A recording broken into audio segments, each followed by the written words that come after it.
Assalamu alaikum all of you. I am Farnaz and welcome to my channel. I hope that all of you are fine and doing well. Today the topic on which I am going to give my lecture is tradition and the individual talent. Before starting the topic, I want to share some information about TS Eliot. So let's see. T.S. Eliot was a royalist in politics, classicist in literature, and Anglo-Catholic in religion. He understands that his beliefs in politics, religion, and literature form a whole. He detested liberalism and progress. Now come towards our topic, that is tradition and the individual talent. In 1917, he wrote an essay, Tradition and the Individual Talent, which is still valuable. Eliot's criticism became revolutionary at the time. He was a very practical man.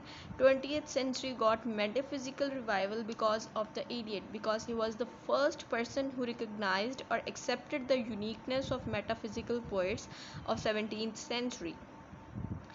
Eliot planned numerous critical concepts that had a broad influence on criticism, objective correlative, dissociation of sensibility, unification of sensibility, and theory of depersonalization.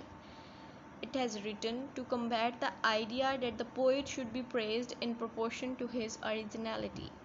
No poet or artist of any sort can be understood solely in terms of himself. This essay was later published in The Sacred Wood, which is Eliot's first book of criticism. He says about Englishmen's attitude towards French literature: Englishmen have a habit to feel proud on themselves. That is, the proud for their creativity and more or less criticality.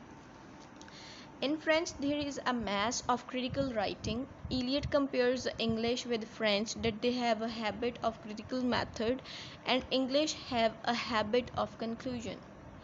We only conclude that the French are more critical than we, and sometimes even plume ourselves a little with the fact as if the French were less spontaneous.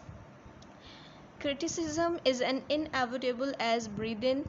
He admires those aspects which are different from the poet's predecessors.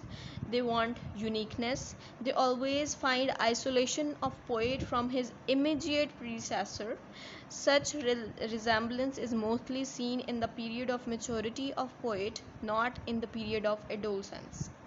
So by this, he asserts that tradition and individuality go together. Tradition is not the slavish imitation of the past.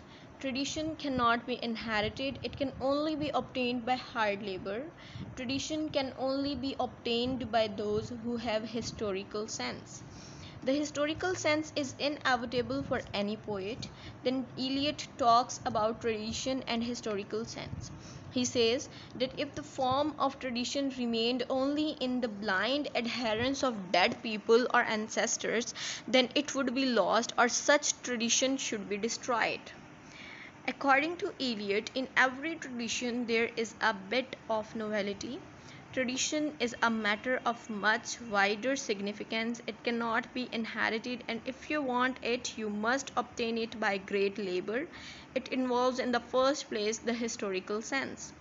The historical sense forces a man to write not only by the own generation but with the whole age of English literature. It harmonizes two different things, timeless and temporality, in poet's work. No poet, no artist of any art has his complete meaning alone. His significance, his appreciation is the appreciation of his relation of the dead poets and artists. The whole order of existing monuments is readjusted with the addition of new works. So by this, Eliot breaks the belief that the past is unchangeable. A poet cannot use past as a shapeless mass. The past should be altered by the present as much as the present is directed by the past. The dead writers are remote from you because we know much more than they did. He talks about necessity of knowledge for poets. He rejects that belief that a poet requires a huge amount of learning. He believes that much learning deadens or perverts poetic sensibility. He is not in the favor of confining the knowledge for examination, library, or publicity. The progress of an artist is a continual self sacrifice, a continual extinction of personality. Honest criticism and sensitive appreciation is directed not upon the poet but upon poetry. T.S. Eliot compares the criticism with science. There are two gases which are basically necessary, that is oxygen and sulfur dioxide, and also they must have the presence of filament platinum. Here, T.S. Eliot compares this platinum with the poet. In this whole process, the filament of platinum plays a vital and inevitable role, but yet that role is indirect. In that process, platinum remains quite unaffected by any gases. It remains inert and unchanged. It should give its total contribution in creating poetry. Then also it should remain unaffected and separate when poetry has come out. According to him, the poet's mind is like a utensil in which numerous feelings, phrases, and images can be stored or seized. When a poet wants them, he unites them. It does not mean that the poem created by the poet shows his personality or his nature. This balance of constructed emotion is in the dramatic situation to which the speech is pertinent, but that situation alone is inadequate to it. Every time poet's own emotion cannot be taken place in the poem, a poet has to use originary emotions. Poetry is a great deal. When a poet becomes personal while writing poetry, he will be considered as a bad poet because he becomes unconscious where he should be conscious. When a poet escapes from his personality, then the great poem comes.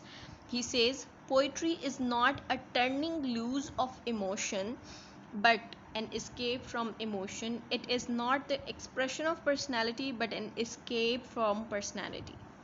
To conclude, it is a very hard thing to take interest in poetry to keep a poet aside. We usually read poem with the name and fame of the poet. We cannot separate a poet and poem from each other. A poem must know that to reach at the level of impersonality, he first has to sacrifice himself and has to surrender himself totally to that work. That's all for tradition and the individual talent. I hope that all of you understand this topic and able to write it in your own words. Thank you so much.